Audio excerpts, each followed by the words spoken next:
రసూల్ అల్లా అంటే దీని అర్థం మెసెంజర్ ఆఫ్ గాడ్. దేవుడి సందేశాన్ని ప్రజలకు చేర్చేవాడు.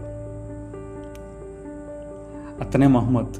ఈయనే ఇప్పుడు ప్రపంచంలో సెకండ్ లార్జెస్ట్ రిలీజన్ అయిన ఇస్లాం మతాన్ని స్థాపించాడు. మత గురువు. సింపుల్గా చెప్పాలంటే ముస్లిం అందరికీ అల్లాను పరిచయం చేసింది ఇతనే. ఆయన ఒక్కడే దేవుడు, ఆయనే మన దేవుడు అని చెప్పింది ఈయనే. మహమ్మద్ గారు 570 CE అంటే కామన్ ఎరా, క్రీస్తు శకం క్రీస్తు పూర్వం లాంటి సంవత్సరాల లెక్కలేని క్యాలెండర్ కాలంలో జన్మించారు. ఈయన మక్కాలో జన్మించారు. Abdullah ibn Muttalib, Amina bint Wahb అనే దంపతులకి ఇద్దరికి జన్మించారు. ఈయన 6 సంవత్సరాలు ఉన్న టైంలో వాళ్ళ తల్లిదండ్రులు కోల్పోయారు. ఆ తర్వాత వాళ్ళ తాతయ్య దగ్గర పెరిగారు. ఆ చిన్న ఏజ్లోనే మహమ్మద్ గారు అక్కడ జబల్ ఆల్ నూర్ అనే ప్లేస్లో హీరా అనే గుహ ఉండేది. అక్కడే పీస్ఫుల్గా ప్రార్థన చేసుకుంటూ ఉండేవారు. ఆయన తోచింది. దానికి కారణం ఆ కాలంలో మిగతా వాళ్ళు పాటించే ఆ ప్రార్థనా పద్ధతులు, విగ్రహాలను పూజించడం మహమ్మద్కి అంతగా నచ్చేవి కావు, అర్థమయ్యేవి కూడా కాదు. మహమ్మద్ పెరిగి పెద్దవాడయ్యారు. ఒక వ్యాపారిగా ఎదిగారు. ఖదీజా అనే ఒక మహిళా వ్యాపారిని పెళ్లి చేసుకున్నారు. 610 CE కామన్ ఎరా సంవత్సరంలో. మహమ్మద్ జీవితంలోనూ అప్పటి కాలంలో కేవలం ధనికులకు మాత్రమే అందుబాటులో ఉండే మతంలోకి వేరే మతం వచ్చిన కాలం అది. పేదవాళ్ళకి, మాది ఏ మతమో తెలియని వాళ్ళకి ఇస్లాం గురించి తెలిసిన సంవత్సరం. ఆ ఇరా గుహలో మహమ్మద్కి అప్పుడు ఆయనకి 40 సంవత్సరాలు. గాబ్రియల్ అనే దేవత కనబడి ఒక ఉపదేశం ఇచ్చిన రోజు అది. అప్పుడే ఆ గుహలో నుండి బయటకు వచ్చిన మహమ్మద్ దేవుడు ఒక్కడే అని, అది అల్లాయే అని, ఆయన మన కోసమే ఉన్నాడని అఫీషియల్గా ఇస్లాం అనే ఒక మతాన్ని స్థాపించారు. ఇది పేద బలహీన వలసదారుల మతం అని ఆయన అందరికీ చెప్పిన రోజు అది. చివరికి మహమ్మద్ గారు 632 CE 632 కామన్ ఎరా సంవత్సరంలో చనిపోయారు. ఆయన చనిపోయినా ఆ మతాన్ని నమ్మిన వారు, ఇష్టపడిన వారు, ఆ మతంలో బతికేవాళ్ళు ఆ మతంతోనే అలా జీవించడం మొదలుపెట్టారు. ప్రజలకి కొత్త మతం గురించి తెలిసినా అప్పుడు ఆ కాలంలో వాళ్ళకి ఎలాంటి ఇబ్బందులు లేవు, ఎలాంటి సమస్యలు కూడా లేవు. ఎప్పుడైతే వ్యాపారాలు విస్తరించాయో ఇస్లాం మతంలో ఉండేవారు కూడా పెద్ద పెద్ద వ్యాపారాలకు ఎదిగారు. వారికి వేరే మతమైన హిందూ మతంలో ఉన్న వ్యాపారులతో హిందూ మహాసముద్రంలో, ప్రధానంగా ఆ హిందూ మహాసముద్రంలో హిందూ మతంతో వాళ్ళతో పాటు మామూలుగా వ్యాపారాలు కొనసాగించారు. క్రమంగా ఇస్లాం మతం బలపడింది. ఆ మతంలోనూ ధనికులు, చక్రవర్తులు తయారయ్యారు. వాళ్ళు కూడా పరిపాలించడం మొదలైంది. వ్యాపారులతో పాటు వాళ్ళ వ్యాపారాలకి సరిహద్దులు పెట్టించుకోవడం కూడా మొదలైంది. సరిగ్గా ఇదిగో ఇక్కడే సమస్య మొదలైంది. సరిహద్దులు కూడా మొదలయ్యాయి.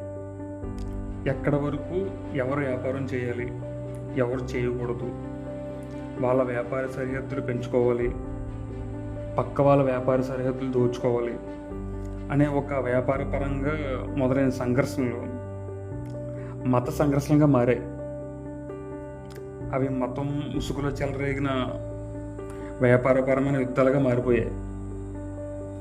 అలా వాటిని ఔరంగజేబు లాంటి వాళ్ళు కూడా అంతకంటే ఆ వ్యాపార యుద్ధాలని ఒక వేరే స్థాయికి, అంటే ఒక పరాకాష్ఠకి తీసుకెళ్లారు. మతం పేరు చెప్పి వేరే మతం అని చంపడం అప్పుడే మొదలైంది ఆ ఔరంగజేబు కాలంలోనే.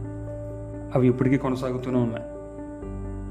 మధ్యలో అక్బర్, ఛత్రపతి శివాజీ లాంటి వారి వల్ల హిందూ ముస్లిం బాయ్ బాయ్ అనే ఒక మత సామరస్యం ఏర్పడినా అది ఎక్కువ కాలం కొనసాగలేదు. ఇప్పుడు దాడులు చేస్తున్న టెర్రరిస్టులు కూడా ఇస్లాం మతానికి చెందిన వాళ్ళే. వాళ్ళు కూడా మతం ముసుగులో చేస్తున్న వ్యాపారపరమైన యుద్ధమే ఇప్పుడు చేస్తున్నన్నీ కూడా.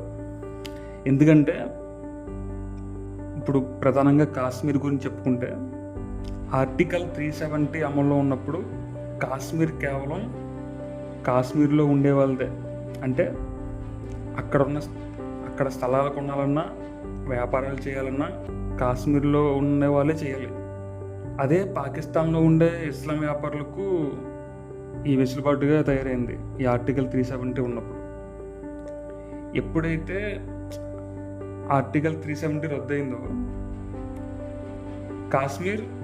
కాశ్మీర్లో ఉండే వాళ్ళదే కాదు, మొత్తం ఇండియాలో ఉన్న అందరిది. కాశ్మీర్ వెళ్ళి ఎవరైనా స్థలం కొనొచ్చు, ఎవరైనా వ్యాపారాలు చేయొచ్చు. సేమ్ ఇక్కడే మళ్ళీ వ్యాపారపరమైన సమస్యలు మొదలయ్యాయి. వేరే మతానికి చెందిన వ్యాపారులతో కాశ్మీర్ని పంచుకోవడం ఇష్టం లేని ఈ రిమైనింగ్ మతం చెందిన వ్యాపారులు మతం అనే ముసుగులో మతం పైన చేస్తున్న వ్యాపారపరమైన యుద్ధాలు రాను రాను మానవత్వం లేని మనిషి అనే విచక్షణ మరిచి మత కక్షగా మారి ఈ టెర్రరిస్ట్ దాడులకి, ఉదాహరణకు 26/11 ముంబై, ఈ పుల్వామా, ఉరి, ఇప్పుడు పహల్గాం, ఇలా రకరకాల దాడులకు దారి తీసింది. చివరగా హిందూ, ముస్లిం, క్రిస్టియన్ ఏ మతమైనా సరే చెప్పేది ఒకటే: దేవుడు ప్రతి చోట ఉన్నాడు, ప్రతి మనసులో ఉన్నాడు. నీ మతానికి చెందిన దేవుణ్ణి వేరే మతానికి చెందిన వ్యక్తులు చూడు, అక్కడ కూడా నేనే ఉంటాను, కాకపోతే వేరే నామంతో అలా పిలువబడుతూ ఉంటాను అని చెప్పారు. భగవద్గీత అదే చెప్పింది, బైబిల్ అదే చెప్పింది, మహమ్మద్ గారు రాసిన ఖురాన్ కూడా అదే చెప్పింది. ఇప్పుడు ఏంటంటే ఈ పాకిస్తాన్లో ఉండే వాళ్ళకి ఈ రాంగ్ ఖురాన్ కాపీ వెళ్ళినట్టుంది. అంటే మహమ్మద్ గారు రాసిన ఖురాన్ కాకుండా వేరే ఖురాన్ ఏదో వెళ్ళిపోయినట్టుంది పాపం. ఒకసారి మీరు ఏం చేస్తారంటే, మీరు మళ్ళీ మహమ్మద్ గారు రాసిన ఖురాన్ చదవండి, మారండి. చివరిగా మన పహల్గాం దాడులు చేస్తూ జరుగుతున్నప్పుడు ఒక ముస్లిం సోదరుడు దాడుల నుండి తప్పించుకోవడానికి ఇబ్బంది పడుతున్న ఒక హిందూ సోదరుడిని ఆయన తన భుజాల మీద ఎక్కించుకొని అక్కడ నుండి దూరంగా తీసుకెళ్ళి అతన్ని కాపాడాడు. ముస్లిం సోదరుడు భుజాల మీద హిందూ సోదరుడు. ఇది హిందూ ముస్లిం అంటే. ఇది ఇండియా అంతా ఉంది, ఉండాలి కూడా. దీన్ని ఏ ఉగ్రదాడులు చెరపలేవు, మార్చలేవు కూడా. జై హింద్.